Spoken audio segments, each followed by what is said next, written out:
Hello everyone, it's Maria Russell here with you today from Maria Russell Designs, and I'm back today for another TeckWrapCraft tutorial here on YouTube. TeckWrap has sent me a few more products that I will be trying, and I will be sharing these projects with you. I'm so excited about the new puff white vinyl. So they sent me 4 colors in black, white, coral, and Tiffany blue. And I also have the new transfer tape, and I'm so excited about this because I've heard a lot of good things about the transfer tape. And these are the gorgeous textured rose gold vinyl and the gold vinyl, and I'm going to use the textured rose gold for my project today. And I'm super excited with these cold activated new vinyl from TeckWrap. So they sent me a few colors, so stay tuned for all the projects that I will be posting on this channel, and I'm so excited for those. So for today's project, I'm going to share with you how I made a very classy DIY wood round door sign. And at first we are going to paint this wood using the white acrylic paint, and then we are going to go over it with black. I am just going to apply a very thin coat of the white acrylic paint, and I'm just going to go back and forth with my foam brush. The first coat should always be very, very thin because you don't want to make the paint look so blotchy. So the first coat should be really, really thin. Just take your time and keep swiping your foam brush until you get the desired effect, and let it dry between the coats. I waited for about 20 minutes for each coat to dry, and then the next thing we need to do is to add the black. I am using the grid lines from my paper behind my blank, and then I'm going to apply this painter's tape with the help of the squeegee tool so that it will adhere properly to your blank, and you will not experience any bleeding with your colors. So I'm just taking my time here trying to adhere it, and then I'm using the TeckWrap squeegee tool so that it is perfectly adhered to my blank. And then I will apply the first thin coat of the black acrylic paint, doing the same thing, going back and forth with your foam brush, and then just wait for about 20 minutes between coats. I actually colored this 4 times. I have 4 coats on this so that the black is nice and dark, and I applied about 4 coats and waited about 20 minutes for each coat to dry. And then look at this, as I was peeling off the tape, there were no bleeds on my blank. I really love the TeckWrap squeegee. So the next thing to do is to repaint the white and make it thicker.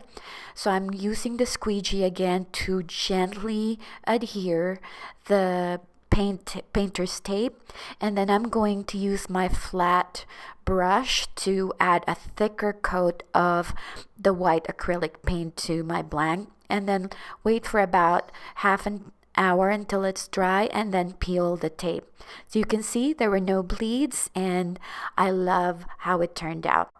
The next step is to measure your blank. So get your measuring tape and write down all the measurements on a piece of paper, and then go to Design Space to figure out how big your decal is going to be. Next step is to create your blank on Cricut Design Space, and I'm just using the rectangular shape here so that I can slice that top portion to replicate my blank. And then I'm just doing all the colors here so that you basically don't need to do this, but I like doing this on Cricut Design Space because I can figure out what my design would look like. So now that I have my design perfectly on my canvas, I'm going to type in the fonts. The first font is the word "the," and you can see I will have all the fonts listed down below in case you're interested. And then the next thing is the Russells, which I have the Hello Honey font from Creative Fabrica, and I'm just going to resize that to fit on my blank. And in case you're wondering how I created the line, I actually took this pencil on the shapes in Cricut Design Space, and then I just cut off the pointy part of that line, and then that's how I created the line under the Russells. So I saved my design, and now that I have everything on there, I deleted my guide, and then now I am going to cut the vinyl. I trimmed the vinyl according to my design, and then I'm just adhering it on the TeckWrapCraft mat with the help of the squeegee tool to avoid bubbles. And then on the materials on Cricut Design Space, I chose the premium vinyl textured metallic on the more pressure so that it will cut the material perfectly.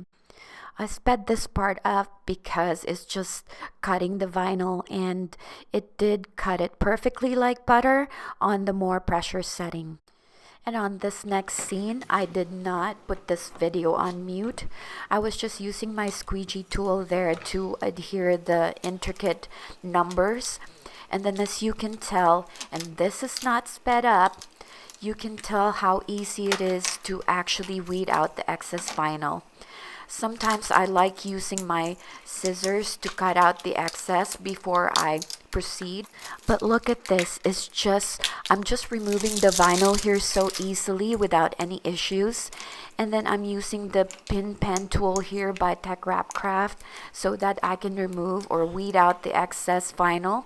And what I'm so excited about this time is because I have the TeckWrapCraft transfer tape, and I've heard so many good things about it, so I can't wait to try it.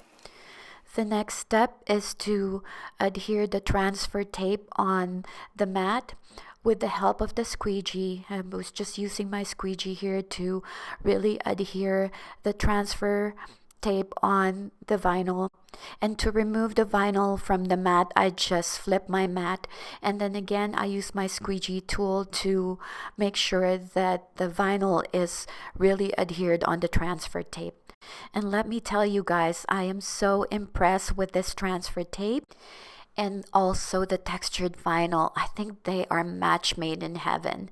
I really love the color, and it was so easy to adhere this vinyl on my design. Look at that. I'm just peeling it away. It's not really lifting it, and I really love this rose gold color. No bubbles at all.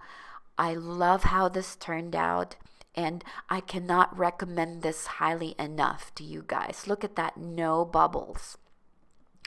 So I love the simplicity of this, but then I think that I should add some greenery. And as crafters, I know that you guys have some from your stash too. At first, I used my hot glue gun to adhere the greenery on my design. But then I decided later on to use my staple gun so that it adheres properly. And then for the bow, I made this myself, so I wasn't too impressed about it, and I didn't have time to go to the craft store to get a new one. So what I'm doing here is adhering the bow with Velcro so that I can change the bow for any occasion. Like for Halloween, I can change the bow to a Halloween theme, or for Christmas, I can change it to red, which is why the design is neutral in colors so that this will be okay for any occasion. And to be able to hang this, I used this jute twine and added some wooden beads, and I also secured the greenery using my staple gun, and I did the same to do the loop so that I can hang this on either my door or by the mirror. However, if you guys are going to replicate this design and will place this outside of your door and expose in the element, I suggest that you guys should spray and seal your design. So here's what it looks like, and I hung this just on my mirror by my front door, and I really love how this turned out, and I cannot recommend enough this textured vinyl by TeckWrapCraft. I hope you guys enjoyed this video and found it helpful. If you like this video, please don't forget to give it a thumbs up and subscribe to this channel to see more videos. Everything will be listed in the description box below. Thank you for stopping by, and happy crafting!